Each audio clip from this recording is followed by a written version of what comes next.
Hi friends, எல்லோரும் எப்படி இருக்கீங்க? இன்றைக்கி எங்கே கிளம்பிட்டோம் அப்படின்னு பார்த்தீங்கன்னா, காலையிலேயே நேரமாக எழுந்து போயிட்டு அவர் மீன் வாங்கிட்டு வந்துட்டார், சங்கரா மீன். இது வந்துட்டு குழம்பு வச்சா ரொம்ப டேஸ்ட்டாக இருக்கும். அப்புறம் ஓகே அப்படின்னு சொல்லிட்டு சங்கரா மீன் வாங்கிட்டு வந்துருந்தார். நான் மோஸ்ட்டாக வந்துட்டு இந்த சட்டிலாம் அதிகமாக பயன்படுத்துவேன். ஏன்னு பார்த்தீங்கன்னா, ஓகே எனக்கு வந்துட்டு இந்த மாதிரி யூஸ் பண்ணுறது கொஞ்சம் பிடிக்கும். அதனால் வந்துட்டு மீன் குழம்புக்கு தனியாக, பருப்புக்கு தனியாக, சாதம் வடித்தோம்னா இந்த பாத்திரம் அந்த மாதிரி யூஸ் பண்ணுவேன். இப்போ மீன் குழம்பு இந்த மாதிரி வைக்கிற மாதிரி இருந்துச்சுன்னா இந்த சட்டி வந்துட்டு யூஸ் பண்ணுவேன்.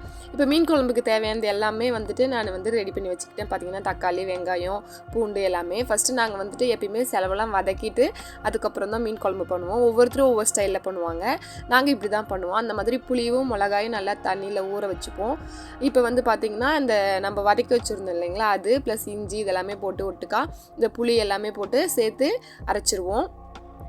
இந்த புளி வந்து நல்லா ஊற வச்சுக்கோங்க. அது கூட நம்ம வந்து வரமிளகாயும் ஊற வச்சுக்கலாம். இப்போ பார்த்திங்கன்னா இந்த சைடு நம்ம இந்த எல்லாத்தையும் வதக்கிக்கலாம்.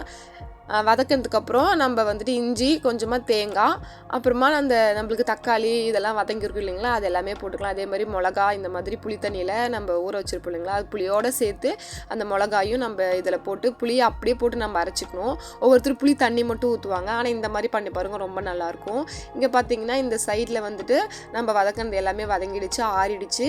இதை வந்து மிக்சியில் போட்டு நான் கூடவே குழம்புக்கு தேவையான குழம்பு மிளகாய் தூள் இந்த மாதிரிலாம் வச்சுருப்போம் இல்லைங்களா, நான் வீட்டில் தான் எல்லாமே ப்ரிப்பேர் பண்ணுவேன். அதையும் சேர்த்தாச்சு. இப்போ நல்லா அரைச்சிக்கிட்டேன். இப்போ எண்ணெய் ஊற்றிட்டு லைட்டாக வெந்தயம் போடணும். மீன் குழம்புனாவே வெந்தயம் ரொம்ப முக்கியம். அதே போல் மறுபடியும் வெங்காயம் இந்த மாதிரி பூண்டு சின்ன சின்னதாக தட்டி வச்சுருக்கேன், ஏன்னா வாசம் நல்லாயிருக்கும். அப்புறம் தக்காளி, ஒரு தக்காளி, கருவேப்பிலை இதெல்லாத்தையும் நான் வந்து ரெடி பண்ணி வச்சுருக்கேன். இப்போ இது எல்லாத்தையுமே போட்டு முடிச்சதுக்கப்புறம் நல்லா வெங்காயம் வதங்கினதுக்கப்புறம் நல்லா வதக்க விடுங்க. வெங்காயம் நல்லா வதங்கினதுக்கப்புறம் நம்ம வச்சுருக்கிற தக்காளி, கொஞ்சமாக உப்பு எல்லாம் சேர்த்துட்டு அதையும் நல்லா வதங்க விட்டுறலாம். அப்படியே சைடில் வந்து பார்த்திங்கன்னா இனியன் படிச்சுட்டு இருந்தார்.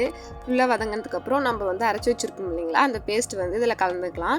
கலந்துக்கிட்டு தேவையான அளவு தண்ணி, அப்புறம் நம்ம புளி வச்சுருப்போம் இல்லையா, அந்த புளி தண்ணியும் நம்ம சேர்த்துக்கிட்டு இது ஃபுல்லாக நல்லா கொதிக்க விட்டுடலாம். இங்கே பாருங்கள் நல்லா வந்து திக் கண்டிஷனுக்கு வந்துருச்சு.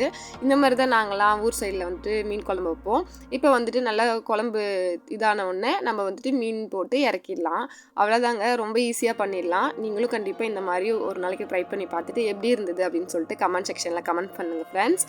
இந்த வீடியோ பிடிச்சிருந்துச்சுன்னா நம்ம சேனலுக்கு சப்ஸ்கிரைப் பண்ணுங்கள். இந்த மாதிரி வீடியோ வந்து நான் சேனலில் அப்லோட் பண்ணுறேன். தேங்க்ஸ் ஃபார் வாட்சிங்.